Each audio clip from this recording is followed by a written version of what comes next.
Halo teman-teman, perkenalkan kami dari kelompok 2 Biologi kelas 10 MIPA 7. Hari ini di Google Meet kali ini kami akan berdiskusi tentang penyakit herpes atau cacar. Nah, perkenalkan saya ketua dari kelompok ini, nama saya Rido Pratama Pane. Nama saya Andreas Kavin, nomor absen 2. Nama saya Jocelyn Amalia dari kelas 10 MIPA 7, absen 11. Saya Melvin Mulyawan, absen 16. Nama saya Lucita Hombing, absen 14. Nah, hari ini kami di sini akan berdiskusi tentang herpes atau cacar yang sering terjadi atau pernah terjadi di negara kita, Indonesia tercinta. Ya betul kan? Nah, jadi teman-temanku sekalian, apakah kalian berempat ini pernah terkena cacar atau herpes? Silahkan, ya, silahkan. Aku pernah cacar dan herpes tidak. Ya, bagaimana pengalaman Anda saat cacar itu? Apakah menyenangkan ataukah menyusahkan? Itu kan waktu kecil, jadi aku nyari apaan sih ini? Cuman, jadi kan waktu kecil kena cacar tuh. Nah, setelah dari situ ya aku ya dengar modus kemarin loh, modus apa ya? Pokoknya intinya katanya cacar itu cuma sekali seumur hidup. Ya betul. Nah, aku kira itu emang sekali. Udah. Ya bagus. Yang menyusahkan. Ya menyusahkan. Ada kalian yang ingin bercerita, kita diskusi nih sambil membahas cerita masa lalu kalian. Silakan. Saya terakhiran saja bercerita. Apakah kalian pernah kan ini Lucita pernah. Ada enggak dari kalian yang enggak pernah kena cacar? Saya pernah tapi saya lupa. Oh sudah, kalau lupa sudah tidak apa-apa. Mengingat masa lalu itu tidak baik. Kalau sudah lupa sudah.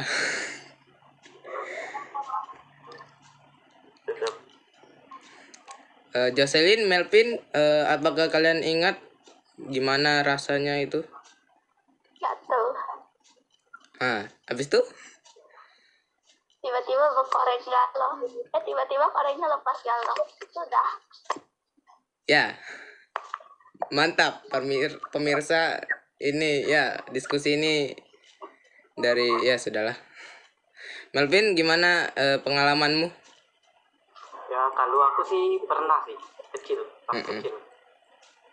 Jadi dulu tuh aku tuh kena tular orang tua aku sih. Oh? Aku dulu gak tahu itu cacar. Jadi aku deket-deket aja, akhirnya kena tular juga. Wow, aku baru tahu kalau orang dewasa bisa kena cacar lagi. Wah, menarik ini. Nah, kalian mau dengar aku cerita? Apa, Lucita mau ngomong apa tadi? Aku. Oh, pernah gak? Oh, pernah lah. Pernah sekali cacar air. Wah. Pernah galau jadi ya? Pernah galau. Cacar air itu nyusai, keluar beda boleh. Mandi sakit, aduh nyiksa sumpah. Saro lah yang pasti. Saro pasti. Kehidupan masa kecil tuh kelas 6 itu, waduh. Kelas 6 kok, kelas 6, kelas 1. 6 tahun. Nah, ini dari cerita Melvin, aku baru tahu kalau orang dewasa bisa kena cacar. Kalian? Ya, baru aku mau. Aku juga gak tahu sih. Iya, maksud aku kan cacar tuh kan paling terkena pas kita kecil ya. Belum tentu pas besar juga bisa kena. Ya. Pas kecil belum kena, besar kena. Itu. Nah, ya gitu. Kalau pas masa kecilnya dia belum kena, berarti dia ada kemungkinan besar dia terkena lagi pas masa dewasanya gitu kan? Iya. Jadi buat kalian yang di luar sana yang belum pernah kena cacar pas kecil, jangan bahagia dulu. Nanti kalian kena cacar nangis-nangis. Aduh. Pas kecil enak kena cacar kan? Masih itu tugas dikit, boleh tidur, males-males. Anda kena cacar pas besar, tugas banyak, kerja, nyiksa. Ya, ini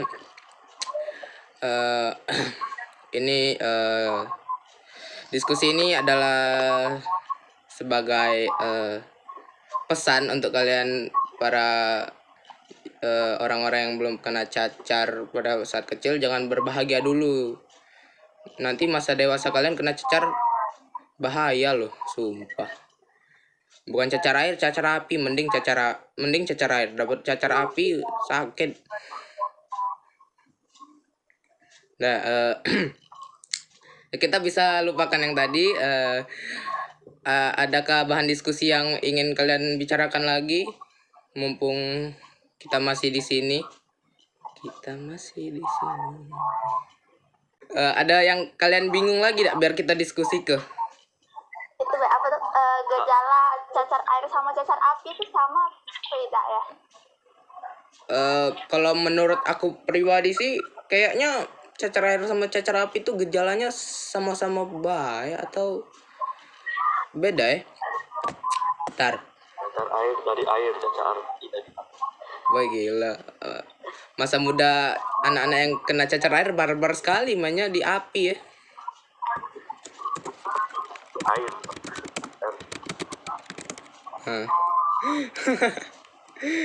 Kalau barbar sumpah. Setelah saya searching di Google ternyata gejalanya beda. Jujur sekali searching di Google. Kalau di sini gejala cacar apinya ini dia ada nyerinya terbakar, mati rasa. Habis itu dia sensitif terhadap sentuhan, ruam merah, lepuh, berisi cairan, habis itu gatal. Kalau cacar air dia ini lebih ringan gejalanya, kayak demam, pusing, lemas, nyeri tenggorokan, selera makan menurun. Nah, jadi berarti gejala cacar api itu lebih parah kan daripada cacar air? Ya, gejala cacar api itu lebih parah. Jadi kalau kalian pernah pernah terkena cacar air, saya prihatin terhadap masa kecil kalian. Ya beneran. Saya turut berduka cita dengan masa kecil kalian. Aduh. Ya, kalau jadi kesimpulannya cacar air tuh gejala cacar air tuh lebih ringan dari gejala cacar api. Karena kalau api itu dia nyeri boy, nyeri, sakit, ya Allah. Nyeri, kalian nyeri di tangan kalian aja sudah sakit, nyeri di seluruh tubuh. Wah. Tidak tahu lagi. Nah, kalau cacar air ini bisa tanggulangi lah. Kalau demam, pusing, lemas, tinggal tidur. Besoknya baikan. Cacar api kalau kalau cacar api itu kan nyeri ya, berarti dia harus ada obat atau kita pakai salep, nah itu nah. Kalian pernah enggak sih kalau dulu kena cacar tuh dikasih salep? Pernah kan? Pernah. Ini ke dokter udah.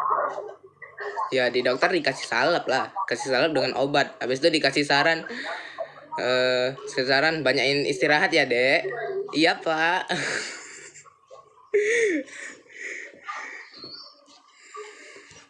Nah, jadi mau bahas apa lagi? Bahas apa lagi? Melvin ada yang mau ditanyain? Ya, kate sih. Nah, Lusita ada yang mau didiskusikan? Kan nama lain herpes tuh kan cacar ular ya. Berarti dia masih satu kesatuan dengan cacar dong. Ya enggak sih?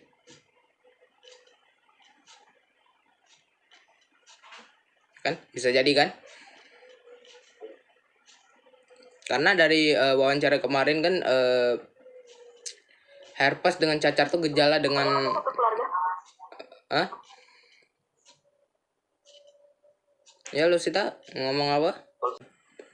Jadi menurut kalian apakah menurut gejala dan penyebab tuh cacar dengan herpes tuh hampir sama kan? Jadi berarti secara tidak langsung herpes nih masih termasuk dengan cacar dong, ya kan? Berarti ya herpes tuh adalah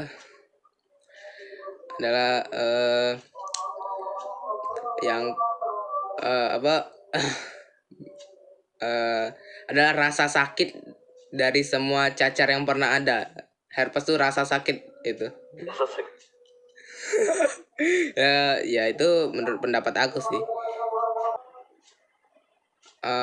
Kalau kalian mau ada dibahas ngomong aja saat aku ngomong baik. Kalau kalian mau ada yang didiskusikan ngomong aja. Ya sampai di sini saja diskusi kami dari kelompok 2 biologi 10 MIPA 7. Berharap video ini dapat bermanfaat. Jika tidak bermanfaat, kami semua mohon maaf. Sekian, terima kasih. Pagi Pak, kami murid-murid dari SMA Saperius 1 ingin mewawancarai Bapak tentang penyakit. Perkenalkan, kami dari kelompok 2, nama saya Rido Pratama Pane, akan mewawancari Bapak tentang penyakit cacar dan herpes, Pak. Boleh. Ya. Pertanyaan pertama, apakah nama virus yang menyebabkan penyakit cacar? Jadi penyakit yang menyebabkan nama virus yang menyebabkan penyakit cacar, baik itu cacar air yang sering kita sebut sebagai varicella, maupun cacar api atau cacar monyet yang sering disebut juga sebagai shingles kalau bahasa Inggrisnya, itu disebabkan oleh jenis varicella zoster virus. Jenis virus ini termasuk dalam jenis human herpes virus yang bisa menyerang manusia sehingga menyebabkan cacar air maupun cacar api atau shingles tadi. Terima kasih Pak. Untuk pertanyaan selanjutnya, apakah cacar dan herpes memiliki terhubung atau hubungan antara satu dengan yang lainnya, cacar dengan herpes? Untuk cacar dan herpes itu penyebabnya berbeda. Untuk herpes untuk cacar disebabkan oleh varicella zoster virus. Namun untuk herpes, terutama untuk herpes pada manusia atau human herpes, itu disebabkan oleh human herpes virus atau HSV. Jadi untuk cacar air disebabkan untuk varicella zoster virus, untuk herpes disebabkan oleh human herpes virus atau HSV. Kesamaannya adalah sama-sama dari jenis human herpes virus, jadi familinya dari jenis yang sama, tapi dua jenis virus yang berbeda. Nanti gejalanya pun akan berbeda juga. Ya, Pak. Terima kasih Pak. Selanjutnya, bagaimana cara infeksi dari penyakit cacar ini Pak? Untuk dari penyakit cacar, cara penularannya itu ada dua cara, secara langsung dan tidak langsung. Secara langsungnya dibagi lagi. Secara langsungnya baik bisa dari cara kita berkomunikasi, jadi dengan airborne atau dia kontaknya berpindah melalui udara. Misalnya kalau kita berbicara dalam suatu ruangan dengan salah satu orang yang terkena cacar air, dan atau kita menyentuh cairan yang keluar dari ruam yang ada di pasien yang terkena cacar air, itu kita bisa punya resiko untuk tertular. Yang kedua, secara kontak tidak langsung. Kontak tidak langsungnya itu satu, kita tidak secara langsung berkomunikasi dengan orang yang terkena cacar air, tapi kita berada di satu ruangan dengan ventilasi yang tidak baik atau di ruangan yang ber-AC, kita bisa terkena cacar air dari orang yang satu ruangan dengan kita tersebut. Atau yang kedua, misal kalian punya anggota keluarga yang terkena cacar air dan kalian berbagi selimut atau berbagi handuk dengan mereka, secara tidak langsung kita sudah berkontak dan kita berpindah virusnya dari yang sakit ke yang sehat. Terima kasih, Pak. Pertanyaan selanjutnya, apakah cara penularan cacar ini sama dengan cara penularan herpes? Secara penularan hampir sama, tapi yang membedakan kalau dengan herpes, terutama dengan herpes yang bisa menyebabkan sakit pada membran mukosa, misal pada bibir atau pada kelopak mata bagian dalam ataupun pada kemaluan, itu salah satunya disebabkan oleh kontak dengan cairan. Jadi misalnya cairan dari bibir pada saat kita bicara, ataupun kita pas waktu setelah pipis kita tidak mencuci dengan baik, tidak mencuci dengan bersih, ataupun juga pada saat kita tidak sadari, misalnya pada saat kita menyentuh gagang pintu ataupun kita menyentuh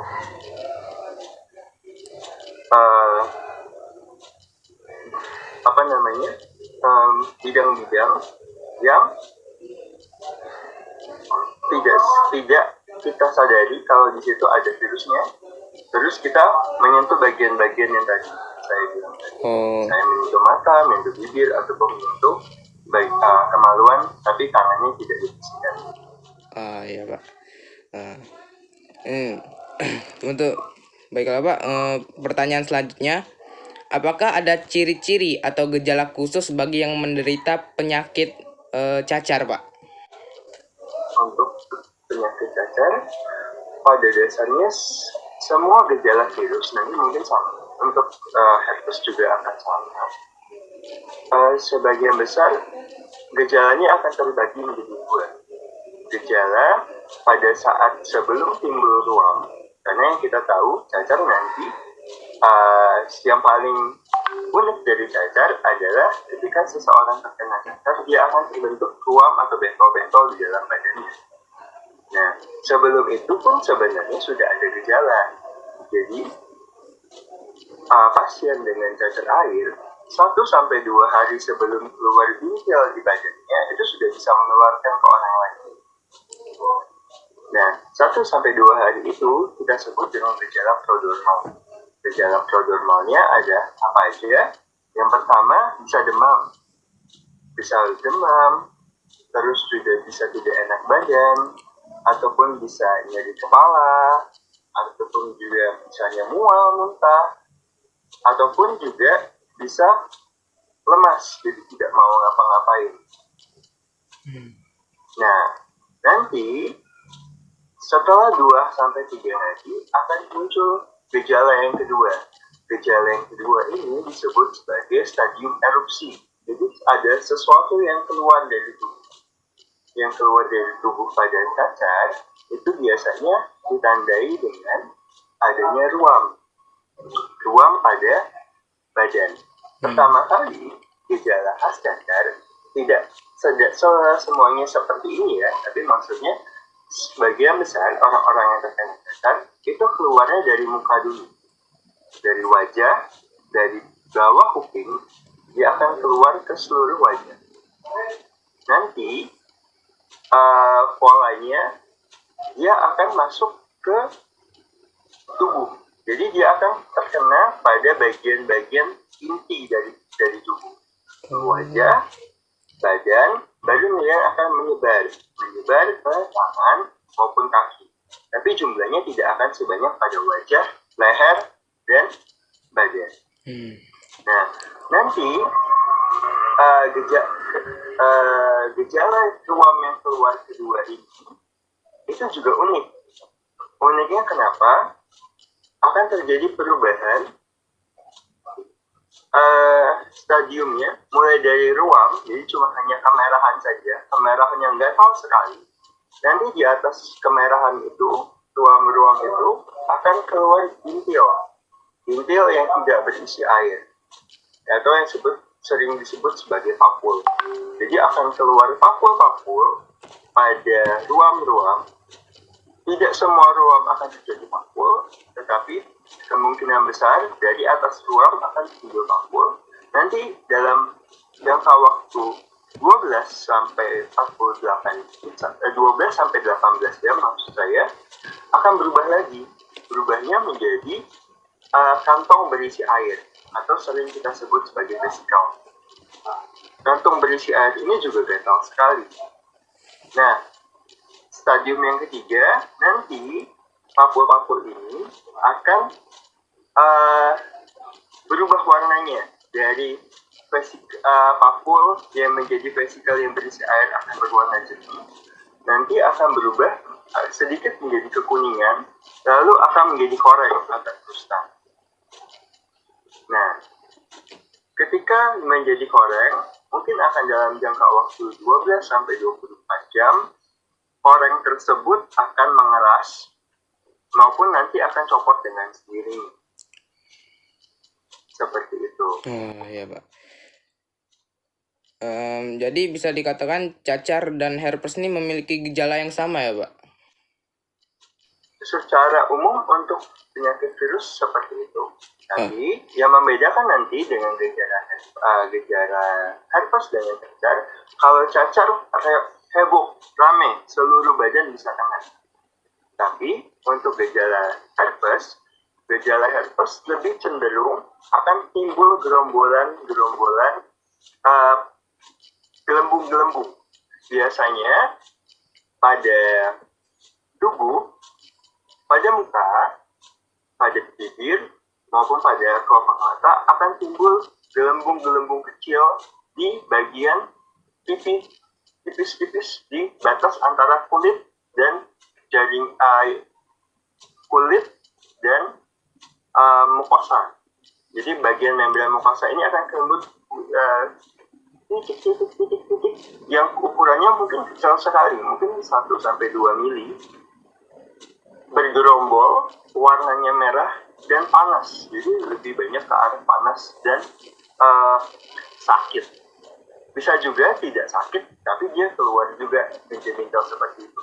Bisa pada ujung-ujung bibir, pada ujung-ujung mata, ataupun pada perempuan itu pada kulit kelaminnya paling luar, ataupun pada laki-laki itu bisa keluar pada ujung mons dari penisnya, mons dari ujung kemaluan pada laki-laki. Dan itu kalau keluar pada bagian kemaluan itu akan sangat sakit sekali. Jadi bedanya seperti itu. Mungkin pertanyaan selanjutnya Pak, hal yang perlu dilakukan jika ingin mengobati kedua penyakit ini Pak? Oke. Untuk pengobatan baik herpes maupun cacar air, pada dasarnya semua penyakit yang diakibatkan oleh virus, karena ini posisinya cacar air dan herpes sama-sama disebabkan oleh virus, itu akan bisa sembuh sendiri, atau yang sering disebut sebagai self-limiting disease. Jadi sakitnya tanpa diobati pun akan sembuh sendiri. Kita bisa tambahkan apa? Kita bisa tambahkan untuk istirahat yang cukup, terus juga makan makanan yang bergizi. Terus jangan lupa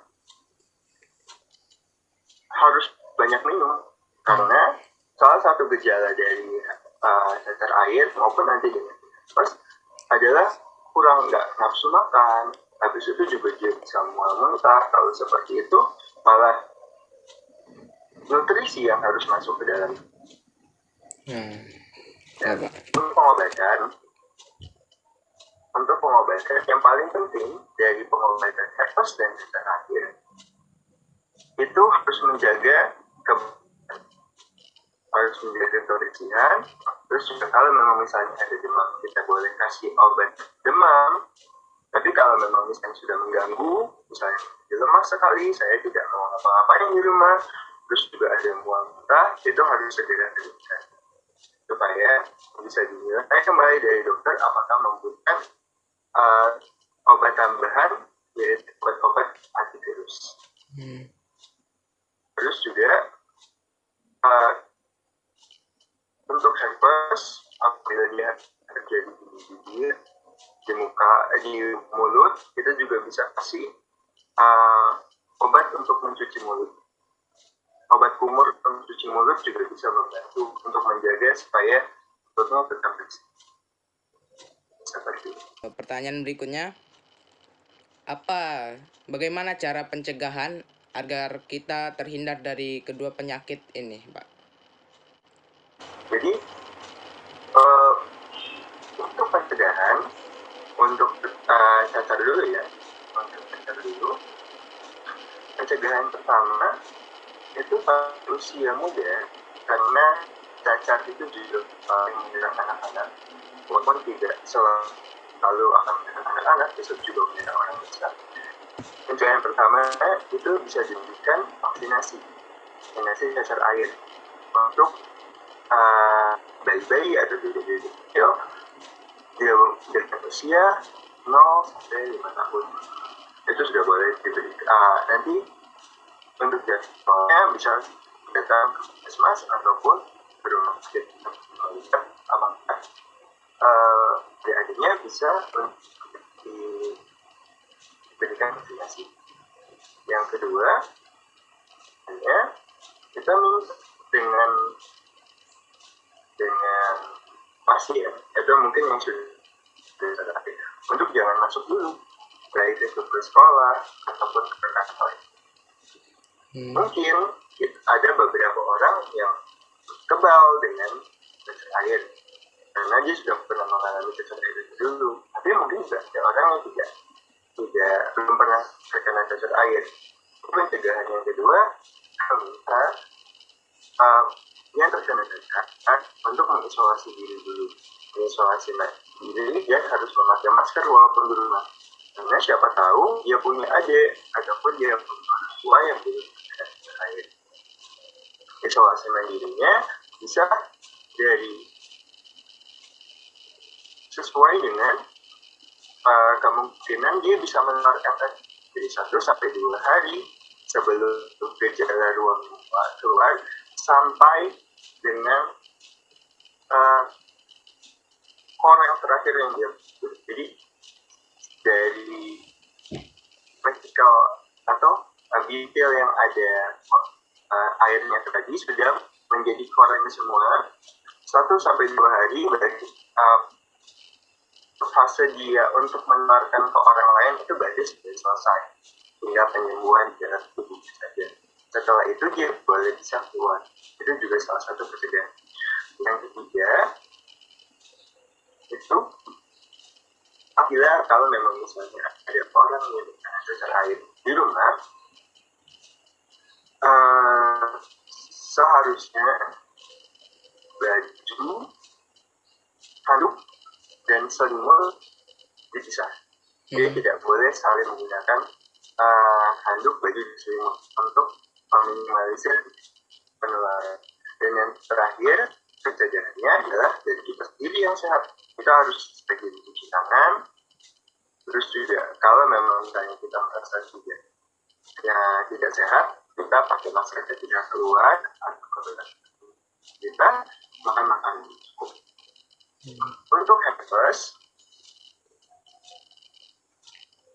herpes pencegahannya paling mungkin agak susah ya, karena kadang kita tidak tahu kalau kita sudah terinfeksi dengan virus herpes, karena dia tidak memiliki, dia bisa tanpa gejala, dia masuk ke dalam tubuh tapi dia tidak bergejala. Gejalanya nanti tumbuh atau muncul ketika sistem daya tahan tubuh kita turun, ataupun pada saat kita sakit atau kita stres, dia bisa baru turun. Jadi tetap untuk pencegahannya adalah kalau misalnya kita bertemu dengan orang atau sudah keluar dari rumah, kita pulang ke rumah, kita harus diberikan cuci tangan, kita harus makan makanan yang bergizi. Untuk vaksinasi untuk virus herpes itu ada, tetapi tidak menjamin, karena kita tidak tahu, karena dia tidak seperti, tetapi nanti akan keluar gejalanya, pasti akan keluar gejalanya. Dia kemungkinan besar asimptomatis, tidak akan keluar gejala seperti itu. Baiklah Pak. Sekarang kami akan menanyakan tentang beberapa mitos yang sering dibicarakan tentang cacar dan herpes ya Pak. Iya. Mitos tentang cacar yang sering dibicarakan ini adalah, jika cacar sudah menyerang kita sekali, apakah virus tersebut tak akan aktif kembali?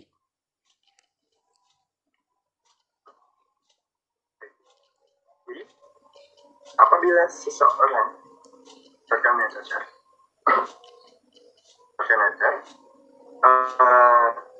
gejalanya yang berupa ruam di seluruh tubuh lalu nanti menghilang, itu akan terjadi satu kali. Tetapi virus cacarnya tetap akan ada di dalam tubuh kita. Dia akan berada pada ganglion dorsalis pada sistem saraf kita. Jadi dia akan tidur di situ, atau yang sering kita sebut dengan dorman itu. Nanti suatu saat ketika kita lebih tua,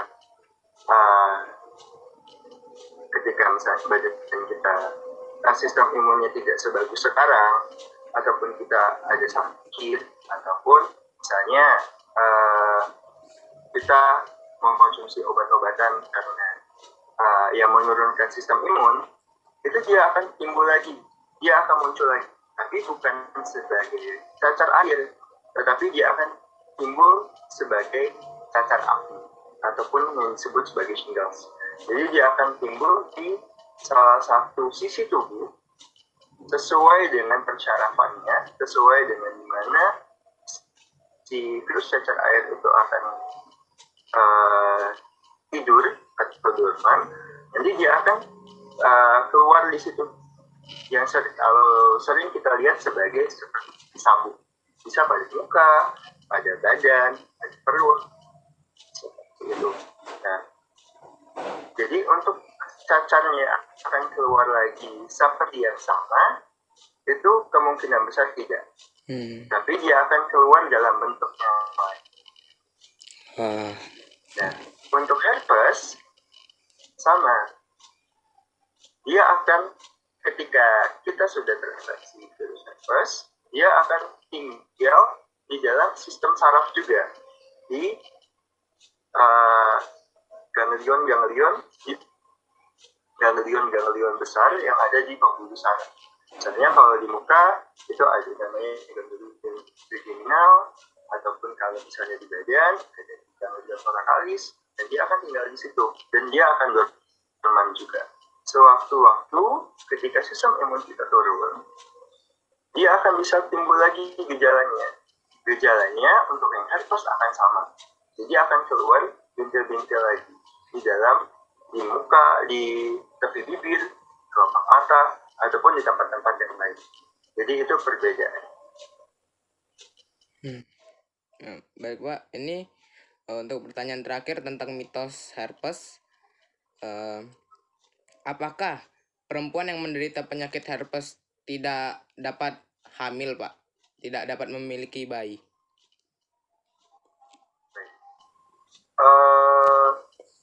Untuk infeksi herpes yang sudah lanjut, dia masih